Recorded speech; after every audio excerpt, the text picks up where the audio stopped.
All right, y'all, welcome back to the show. It's Anti-War Radio. Our first guest today is Lew Rockwell. He is the president of the Ludwig von Mises Institute. And, I got this killer thing for Mozilla called the Tab Kit, which means I can stack all my tabs on the right side vertically, which means I can have, 50 tabs open or 100 tabs open divided by, region mostly is how I do it for news coverage on this show, and then I can sync all my different computers together. It's great. But one thing about this is 3 of my home tabs are Lew Rockwell's pages. The front page, LewRockwell.com/blog, and LewRockwell.com/political theater, which is everything Ron Paul, which I absolutely love, like a junkie loves junk. It's absolutely great. Welcome back to the show, Lew. How are you doing? Scott, great to be with you. I'm very happy to have you here, Lew. And let me ask you this to start us off here. Why do you think Ron Paul's so anti-war all the time? What is the matter with him? Well, of course, he realizes that, as Murray Rothbard pointed out, foreign policy is the key issue. If we even look back to the 19th century when the classical liberals were defeated by the bad guys, it was the war issues. It's just from a utilitarian standpoint as a movement. It's the power of nationalism and chauvinism and all the we're the Übermenschen and you're the Untermenschen. All that kind we can kill you. All that kind of stuff is very destructive to liberty. It's also, because war is the greatest act of immorality. I mean, it's mass murder. How many people has the U.S. killed in its history of wars? 100 million, probably more than 100 million. Who can look at that and say, well, that's a great thing? Hey, wonderful. We defeated the Germans, we defeated the Southerners, we defeated the Spanish, we defeated the Mexicans, we defeated the British, and so forth. Are we really? So then there's the economic effects of war. War empowers the government like nothing else. So it not only suppresses all dissent, people are afraid to speak out because, you're a terrorist in the current dispensation. So there's that. But they also are much less likely to oppose the government taking their money, because after all, it's for national defense or national security, or any of these other made-up terms to justify robbing us. So all the debt, all the spending that's gone on in the wars, Ron Paul realizes it's what's been the basic reason, aside from the Fed, which is the funder of wars, that we're in an economic hole and going deeper. So if you're also concerned about civil liberties, this is what gives the government power to announce they can shoot any American citizen if they want, because say he's a bad guy, no trial, nothing, just kill you. The kind of thing that we used to think was a bad thing when Stalin did it, now it's a great thing when the American General Secretary of the party is doing it. So we can have concentration camps in other countries, in Guantanamo. I noticed the gal who was the defector from the CIA, who's the tweeter. She's now tweeting about the CIA, and I apologize, I can't remember her name. But she talked about how the CIA has a psychiatric prison in this country. And I immediately believe it, of course, right? There's nothing beyond these people. And they're empowered by war. The CIA came out of World War II, and it grows and becomes richer and more powerful through wars. It has its own army, in fact, its own covert army, number of armies. So if we look at what threatens us in terms of the size and power of government, what it's doing to the economy, what it's doing to our civil liberties, what it's doing to sort of just civic culture and making people afraid to speak out, and making people bow down to the government instead of opposing it, that's war. So that's why Ron Paul talks about war. All his life he's been opposed to war, and he continues to be, and it's why I think the Pew polls last summer showed this of young people, and we saw just at UCLA last night where 6,200 kids, 6,200, I beg your pardon, it was actually 7,800. 6,200 was a Chico state. Mm-hmm. UCLA was 7,800, and that may even undercount it. Some people think it was more than 8,000. College kids came out to cheer him. And those are Obama-sized crowds from 2008 there. Yeah, nobody else can draw that kind of adoring crowd. So why do young people love him so much? It's basically the war and peace issue. It's many other issues. It's personal liberty. It's their fears for their economic future. They realize they're going to be graduating with huge debts and no job. So all those other things come into play, but it's a great moral.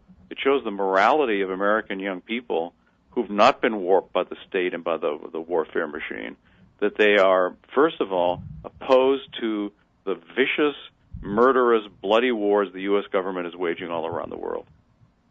There's a few different things I want to go over there. I guess one of the things is I wonder if you think that the young people and their willingness to turn out to a Ron Paul thing is a symptom of the change in the patterns of media consumption here. That really, the middle-aged and old people who are still mostly watching the Lara News Hour or CNN or whatever, they're being told Ron Paul can't win, Ron Paul's not legitimate, yeah, we all like him, but forget him, and that kind of thing. Whereas the young people, they're just on Facebook, and Facebook is telling them everybody thinks Ron Paul's great. This whole thing is a world historical thing. I mentioned the Obama-sized crowds in 2008. TV was saying, wow, everyone, isn't it historic?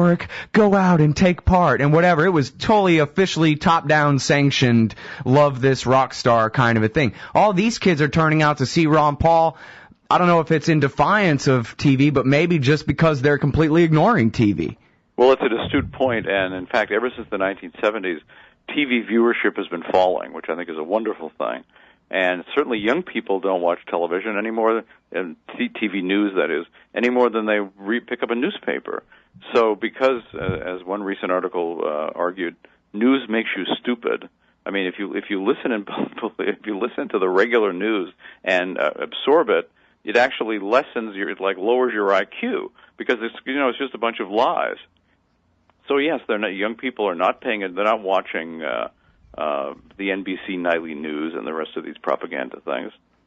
They're getting their news from the internet, Facebook, and elsewhere.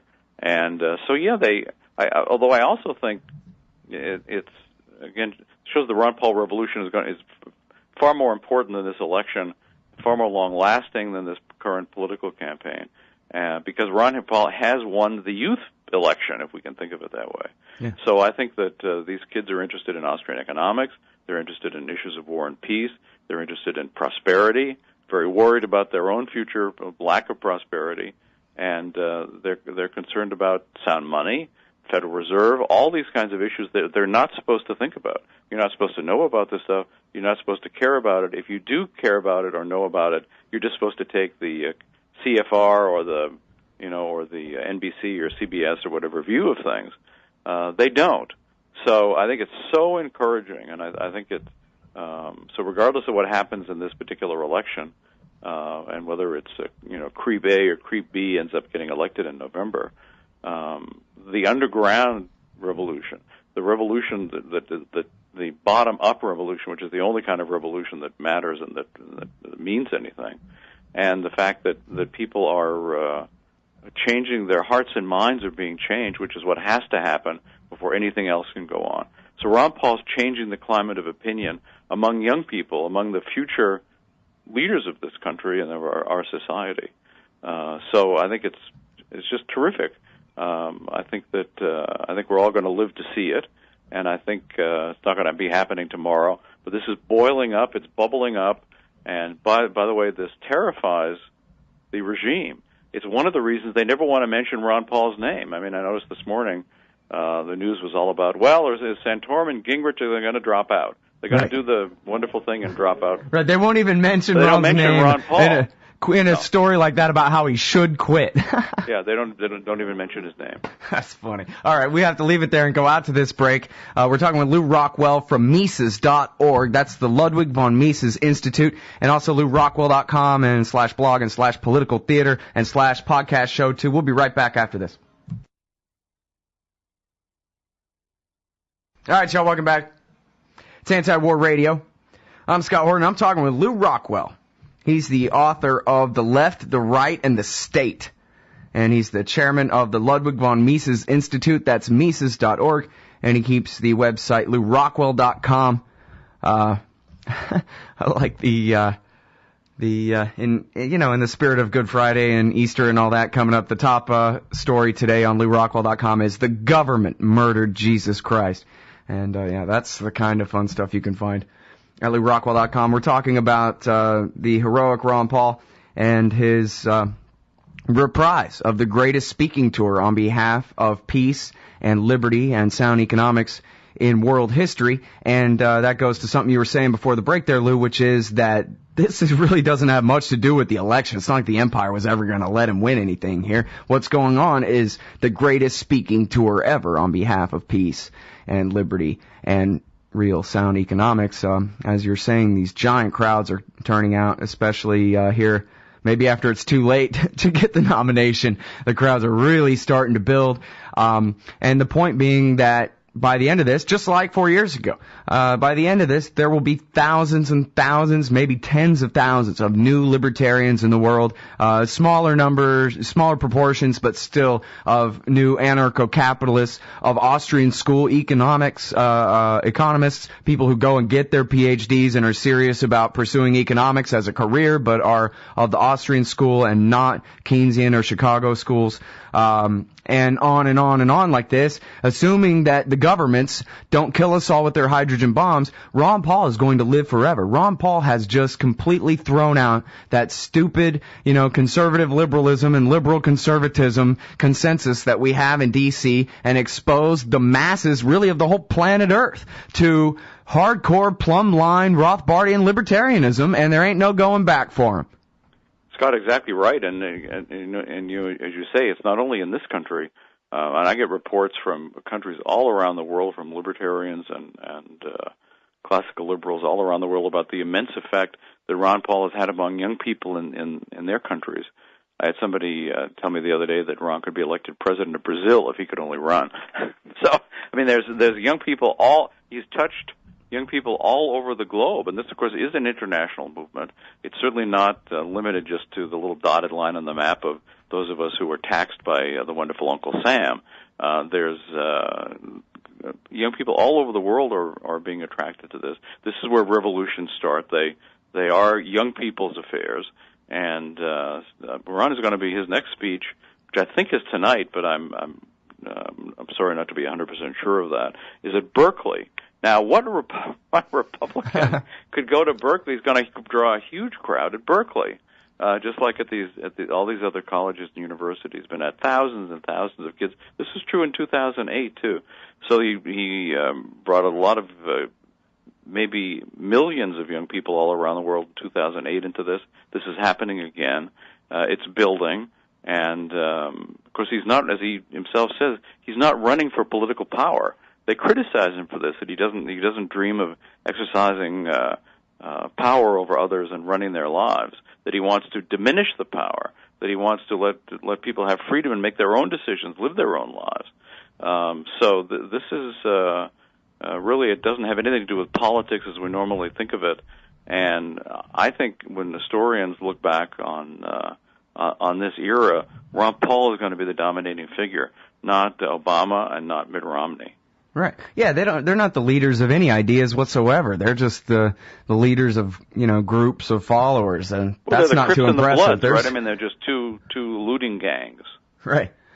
Yeah, I mean, the world's lousy with people that other people are lined up behind. That doesn't mean anything really impressive, you know what I mean? We could point at any crappy pop group for that.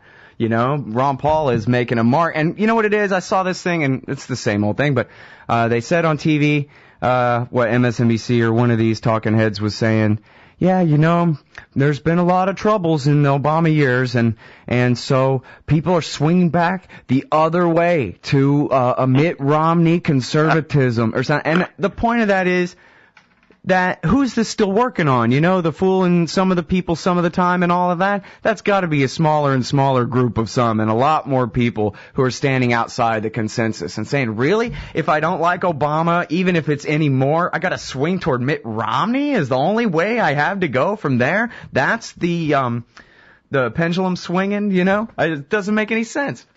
No, and of course these guys are just, they're twins. I mean, Obama and Romney have no substantive differences except who should be in power. That they differ on. But otherwise they have no differences. They both are controlled by the big banks and by Wall Street. They both are controlled by the military-industrial complex and by big pharma and all the other corporate state interests that are in league with the central state. So this is all just a game. It's just pretend. I mean, it's just a joke. It's a trick. Well, There's no substantive change. These guys are just identical. They have different hairdos. That's about it. Yeah. Well, I know you get the emails just like I do. You post them on your blog from time to time, and it's people saying, you know what, I used to completely buy this whole right-wing or left-wing package, and I believed in all that until you guys, and in fact, of course, you're often on the same list with me, and people say, now I get it. Boy, did I believe a bunch of stupid conservative things, but now I'm an individualist, and got it straight, and we really do have being right on our side. You know what I mean? Right. We shouldn't, as Murray said, right, in the left, the right, and the state, that we should all have long-term optimism about how this is going to work, because liberalism and conservatism, as they exist now, are such corrupt ideologies. They're just indefensible. You'd have to be a bloodthirsty lunatic to believe in these things. No, and again, they're not opposites. I mean, they're twins. They're twins of evil. So it's all a trick to keep us distracted from what they're doing to us and doing to people around the world. But more and more people aren't buying it. They aren't voting. They aren't participating in elections. And this is the young. Now I wish they were voting for Ron Paul, but they don't buy into the whole corrupt. They actually think, most of them, that the electoral system is corrupt and that Ron Paul would never be allowed to win.